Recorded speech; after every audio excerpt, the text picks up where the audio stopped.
आज हमारे पास आया था वन प्लस नॉट 2T, जिसमें कि battery, back glass and display install करना था। इसमें डबल बैटरी आती है, इसी वजह से बैटरी बैकअप भी बहुत अच्छा रहता है। तो हमने डबल बैटरी मंगवा ली और आप देख सकते हैं बैक ग्लास की हालत, पुराना वाला बैक ग्लास एकदम खराब हो चुका था, इसलिए हमने नया मंगवा दिया। पहले हमने एक सारा कैमरा साफ किया, जिसमें कि कस्टमर को फोटो वीडियो में कोई प्रॉब्लम ना आए, और एक एक करके हमने पूरी फ्रेम को साफ किया और डिस्प्ले को लगा दिया। डिस्प्ले लगाने के बाद आप देख सकते हो उसमें जीरो जीरो फिटिंग फिनिशिंग देखने को मिल जाए, ऐसा हमने काम किया।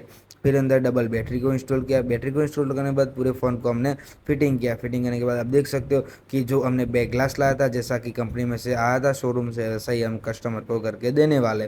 जीरो जीरो फिटिंग फिनिशिंग करवाना, आप तुरंत ही विजिट कर सकते हो चामुंडा मोबाइल से, जहाँ पे आपको mobile accessories and mobile repairing एक ही जगह पे देखने को मिल जाएगी। और आप देख सकते हो कि सारे ज़्यादा हम रबर इसलिए डालते हैं कि जहाँ पे हमें फिटिंग चाहिए वहाँ पे जीरो फिटिंग मिल जाए और कस्टमर को पहले जैसा मोबाइल मिल जाए।